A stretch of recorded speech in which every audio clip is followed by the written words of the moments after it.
You've had a unique perspective of our planet, and that is because you went to space 2 years ago. You also made history because you were the oldest person to do so. Can you describe what you saw at the time? What happened to me going up into space on JetBlue was really profound and complex. I was so aware of how small the Earth was and how tiny we are. And that went along with my whole lifetime of talking about extinction and how sacred all life is, the invention of life, the happenstance of life from the primordial oceans is a miracle that we just, we see a bug or a fly or another human being. We're so inured to it, we lose the intensity of the discovery. You're a human being. My God, the complexity of you. You're a worm. How did you happen? What is a worm? What is an insect? How did everything in life with this imperative that it has for life? The vine growing on the tree, I'm going to get up there. The cypress tree clinging to a cliff. There are 1,000 years of storms. Oh, I'm still here. Life is like that. And we are extinguishing life. There have been 5 extinctions. And this one we're working on, that's mankind caused, is the 6th extinction. And at its worst, it's going to be terrible. At its best, it's going to be terrible. So do you seriously believe that we're heading towards extinction? You don't understand. You don't understand that this dubious thought in your mind is like painful to me. Insects are going extinct. We don't go around, oh my God, do you realize flies are going, who cares? It's the reason the earth is alive. Insects. Millions are going extinct. We didn't even know they existed. Things that lived, if you get a picture of how sacred all life is, and life as it was tough, it evolved over tough conditions. So something that survived now, 3 billion years, and it's still and its genetic structure is still going around. That's an incredible thing. And they're gone. A lot of them have gone extinct, and we didn't even know they existed. We don't have an example of, well, this existed once, We don't have the saber-toothed tiger in a tar pit. Whatever lived and died and is gone. And we stupid human beings don't even know they existed in the first place. So you don't think it's an overreaction to say that we're digging our own graves? And No, it's not dramatic enough. We're burrowing into our own graves. Really? I'm so unhappy that you don't understand how imperative the situation is. We're dying, man. The seas are going to rise. You think I'm an idiot? Oh, this idiot actor going on about it. This is an accredited fact. To me, I'm stupefied that you, as being a reporter, are filled with that passion. We got to get that. If we could save 1 liter of carbon dioxide, I mean, it's terrible, but it isn't just carbon dioxide. The North Pacific is filled with plastic. Are you aware of that? And things that live are eating it because the plastic is moving up and down with the action of the ocean and becomes little, minute pieces of plastic. And it's floating all over the earth. And every animal that eats to live, drinks, lives, breathes, is being plastered. I mean, you failed to grasp the dire situation. We're talking about 20, 30 years. We're talking about, are you married? No. Are you going to get married? Do you want Possibly. children? Yeah. You want children. Your children are going to have difficulty living. Do you understand that? We are in real time watching the brutal reality of what climate scientists told us would happen. There were more than 4,500 heat-related deaths in England last year, not to mention those record-breaking wildfires in your home country, Canada. What's it like for you seeing all of this happening? blanket statement. Everything's getting hotter, and the hot places like Death Valley at 137 degrees, something like that, you can't live in it. One can't live for a sustained period of time in that kind of heat and humidity. And Africa and South America, I mean, there's no place except the Himalayas, which are getting less moisture, you can escape it. You can't escape it. You can't escape it. So if you can't escape it, we humans have got to fight it. And we've got to fight it now. What would you say to people who say there's no way that space travel or exploration can be good for Earth right now? Well, it's difficult, but the answer is equivocation.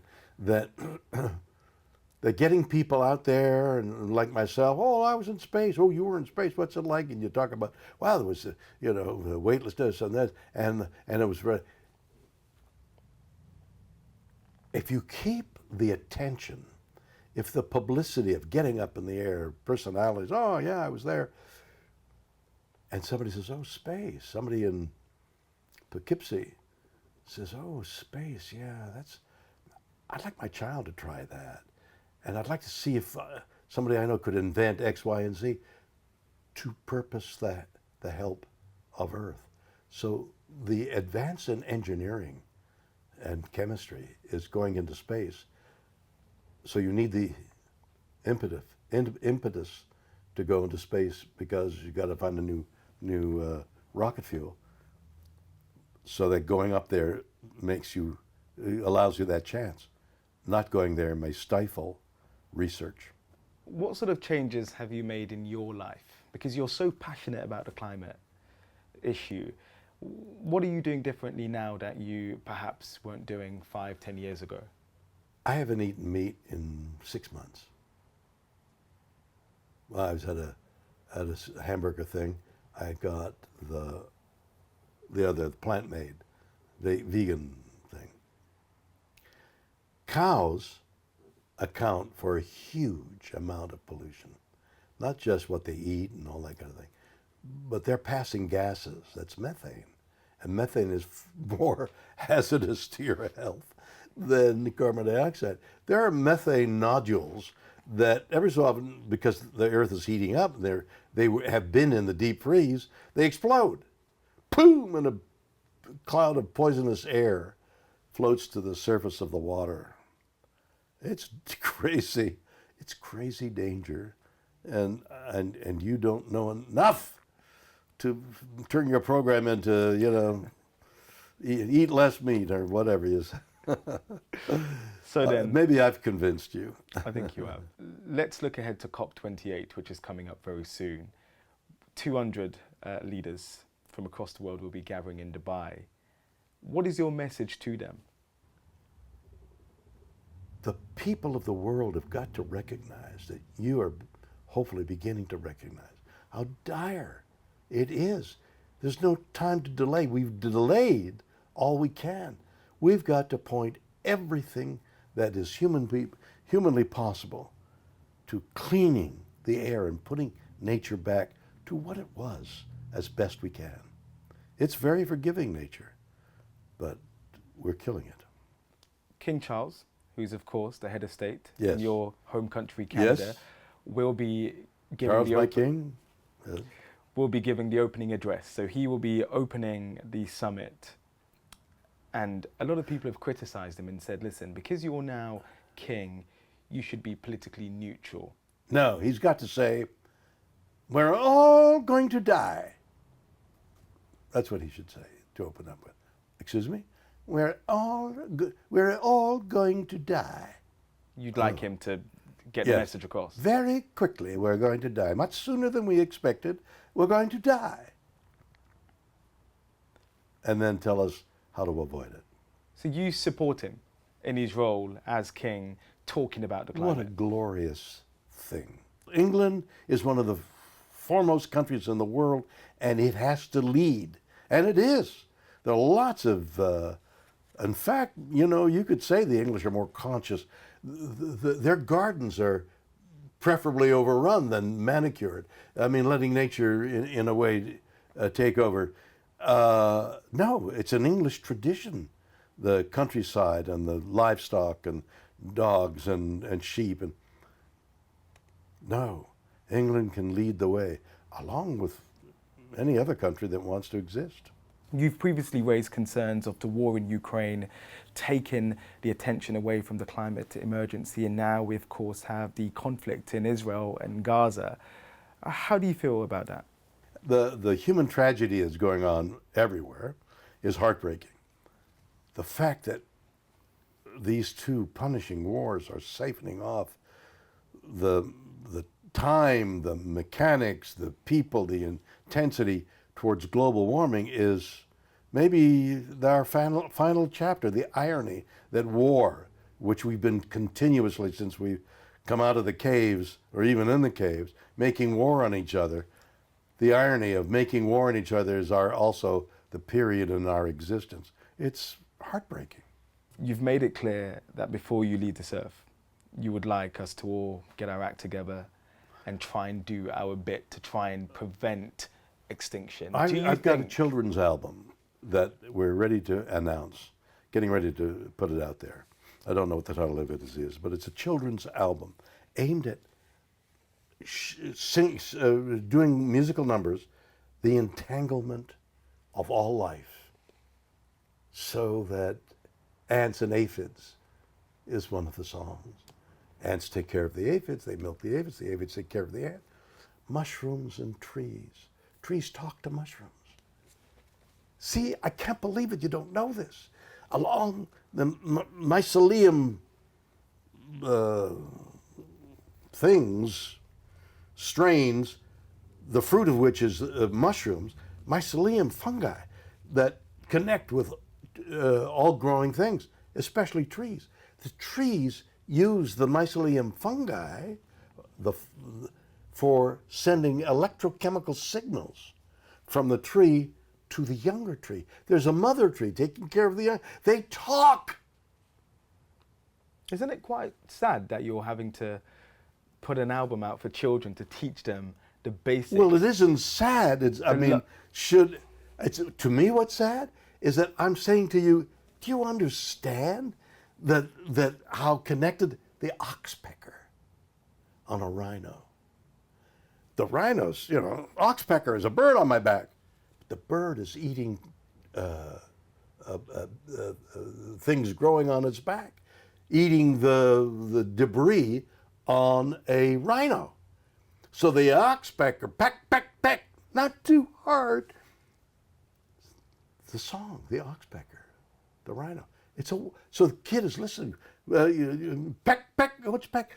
Or I chomp, chomp, chomp, and I chomp, chomp, chomp. And it's a beaver cutting down trees. Some people, I can't get the lyrics in front of me, but the gist of it is some people think I shouldn't be cutting down trees, but I'm making moisture. I'm setting up ponds. And you're teaching children how an old beaver makes a pond. The kid says, what? I thought it was just chomping down trees.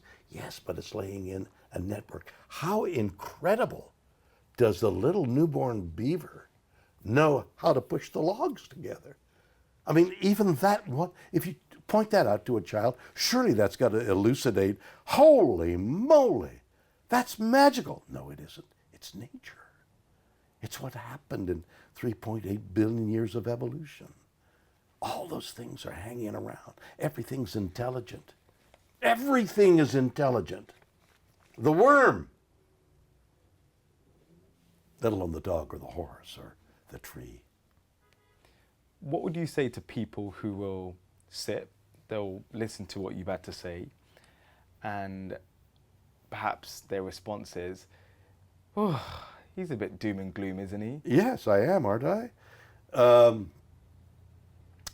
I liken it to somebody who's overwhelmed with a mortgage and the doctor's payments. Says, I'm not making enough money.